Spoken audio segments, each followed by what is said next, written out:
Hello everyone and welcome back to my channel. Today I'm going to give a renovation suggestion if you are going to renovate your house. For those who are new to this channel, I'm Chester Cheng and this is my real estate channel. Let's go! Now before we begin, according to the YouTube analysis, I am surprised to find out that 90% of the audience that are watching this channel is still unsubscribed yet. I appreciate if you can take a few seconds of your time to click onto the subscribe button and also click onto the bell icon so you won't miss all my future uploads. And if you're watching this video from other social media network, you can find my channel in the YouTube search bar by typing Chester Cheng Real Estate. So the first thing when it comes to renovating your house is you will consider is to change the water piping. Now the water piping from the house, like this one, the external piping that connect all the way to your water tank. Now this is very important. Most of it are either too old or he has been corroded.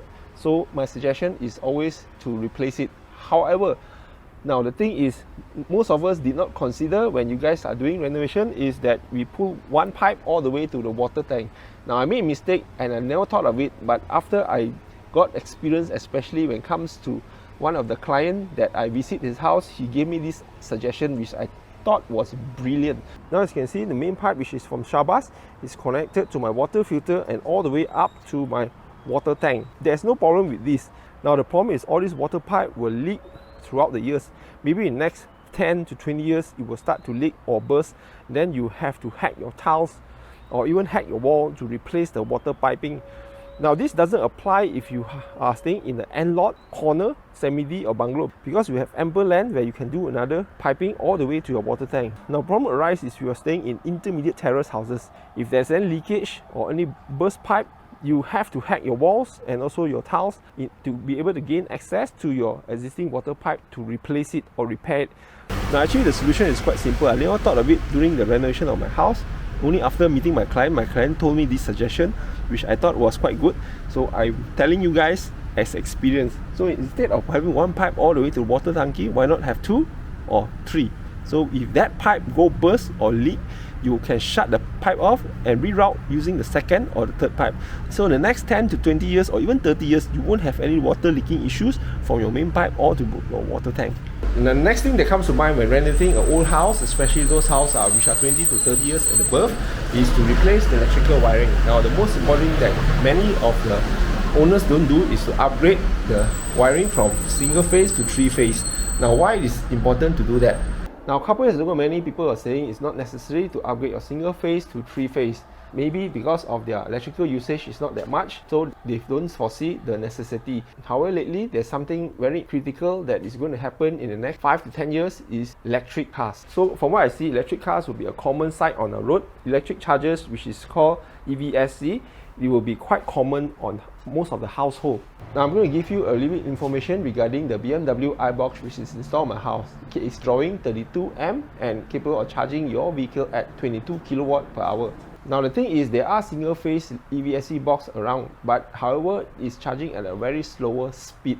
So if you want to max out your charging speed, you need to have a three phase wiring installed at your home. So if you live in a double story like my house and you have three phase installed for the future, one phase installed at the ground floor, the second phase installed at your first floor, and the third phase installed at your porch area. So in the future, if you want to install the EVSC box, you will have sufficient power to charge both of electric car using 22 kilowatt and 32 amp of power. Now this is one of very important feature which most Malaysians don't do it. I only seen in one of client house which I copied the idea and I do the renovation to my own house, which is this pipe here. So actually this pipe here goes all the way to the end of my house and I have it at the other side as well. So I have both sides, both are capped like this. So when I want to use it, I just open it up. And the reason why is because of this. This is a termite treatment. So whenever I need, or usually I do it once a year, I will pour it into this hole and this will actually run towards the end of my house. And this pipe, I will drill holes on all the bottom so it will flow through the entire house, which I don't have to worry about termites infection. Now some houses you may go, even your relative's house or your friend's house, you may see the tiles, there's a bunch of holes where they actually covered up, actually those where they pump in the termites poison into the soil. So with this, I don't have to do that. I just have to pour in the termites poison and pretty much this will flow to the entire of my house. It will eliminate this issue once and for all. Now when it comes to kitchen top, all the houses I've seen, they install a 2 feet, which is about 61 centimeters. Now this one I installed 80 centimeter kitchen top, so it's slightly more bigger. As you can see, you have more ample space for you to put all your kitchen appliances. If you have one which is about 61 centimeters, you can see this rice cooker is almost up to here, so you don't have any room for you to put any plates or any working space. So when you do the kitchen top, my suggestion is do a bigger one, so you have more room and more space for you to put your kitchen appliances, and when you do cooking, it's much more convenient for you. Look at the extra space you are getting. Now actually at the backyard of my house, you can see I already tiled the entire back space of my house, so it does look very clean and neat, but this is optional. I'm not saying it's necessary, but you can do it after your renovation. But since you are doing the renovation, my suggest is straight away do it, so you save the cost and the time. So the tiles I bought for this back lane, in fact I got the cheapest one I can find. Not necessarily has to be very beautiful, as long as it has tiles, it pretty much looks very neat. Now if you want to save cost, I think you can mix the color here and there. I don't think so it's necessary to be at one symmetric color. However, if you don't install it, it looks like this. Now you can see couple house, my neighbors also, they have done the tiles after seeing what I've done. Now as for the water heater, my suggestion is during construction, install a solar heater. Now when they install a solar heater, they will pull the copper piping up all the way to your bathroom. Now that will eliminate all the pipes you can see here, so it's kind of messy if you have an external water heater. And as you see, there's a sky roof which I installed in my home. Actually this brightened up my entire staircase. It also gives natural lighting during the daytime to your entire family hall.